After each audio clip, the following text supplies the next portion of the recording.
नमस्कार मित्रांनो, स्वागत आहे तुमचं फौजी महाराष्ट्राच्या आपल्या मराठी चॅनलमध्ये. मित्रांनो, आजचा जो व्हिडिओ आहे, तो आहे की होमगार्ड.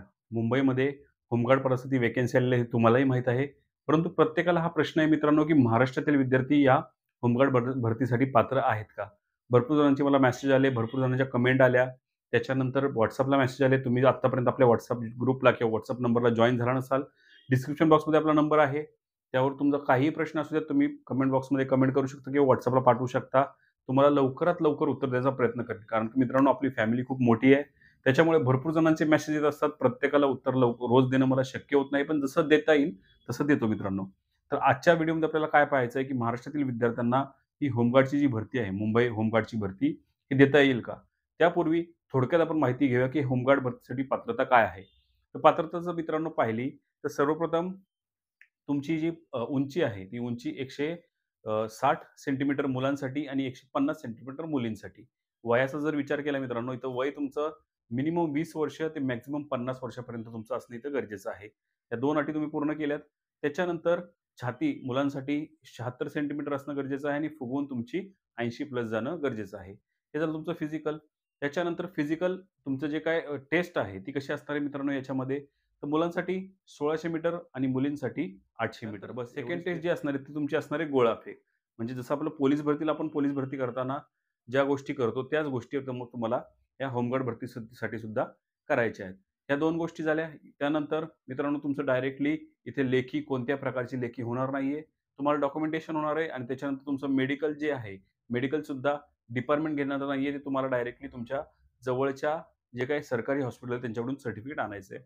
ह्याच काही थोडक्यात पात्रता आहेत आणि पात्रता झाल्यानंतर आपण थोडक्यात बघूयात, की डॉक्युमेंट कोणते लागणार आहेत, मी तुम्हाला शेवटी सांगेन आणि त्याच्यानंतर महाराष्ट्रातील विद्यार्थी ह्या भरतीसाठी पात्र असणार का, हे सुद्धा तुम्हाला शेवटी सांगेन.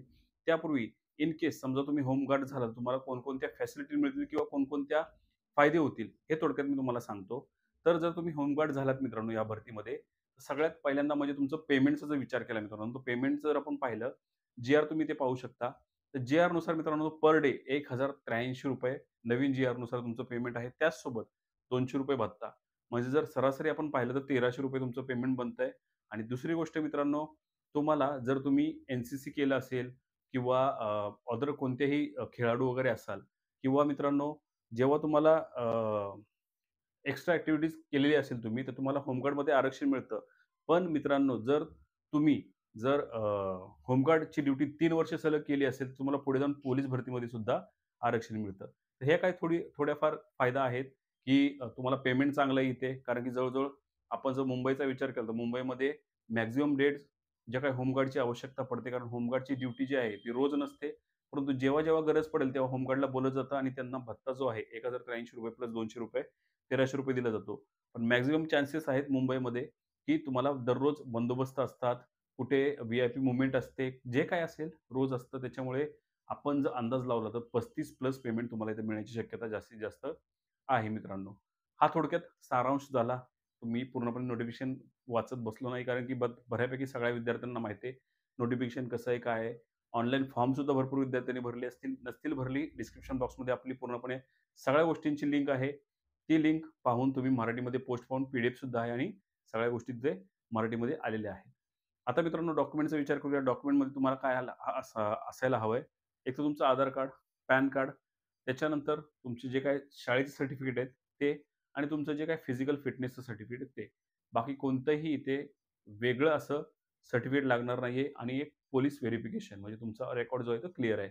अशा प्रकारचे तुम्हाला इथे जे काही डॉक्युमेंट लागणार आहेत. सगळ्यात मोठा प्रश्न येतो तो म्हणजे काय, की तुमचं जे काय ऑल महाराष्ट्रातले विद्यार्थी या मुंबईच्या भरतीला भरती देऊ शकतील का? तर नाही मित्रांनो. त्याचं कारण असं आहे मित्रांनो, की तुमचा आधार कार्डचा जो ॲड्रेस आहे, जर तो मुंबईमधला असेल, मुंबई उपनगर किंवा बृहन्मुंबई किंवा मुंबई नगर, तर मित्रांनो तरच तुम्ही ही भरती देऊ शकाल. अन्यथा तुम्हाला ही भरती देण्यासाठी शासन मान्य करत नाहीये. कारण की शासन काय म्हणतं, प्रत्येक जिल्ह्यामध्ये आम्ही ही भरती काढतो होमगार्डची भरती. त्याच्यामुळे प्रत्येक जिल्ह्यामध्ये या भरतीसाठी त्याच जिल्ह्यातील विद्यार्थी पात्र असतील. तर मित्रांनो, तुम्हाला लक्षात आलं असेल, की या भरतीमध्ये फक्त मुंबईमधलेच विद्यार्थी पात्र आहेत. त्याच्यामुळे तुम्हाला इथे थोडाफार कुठेतरी चान्स कमी आहे.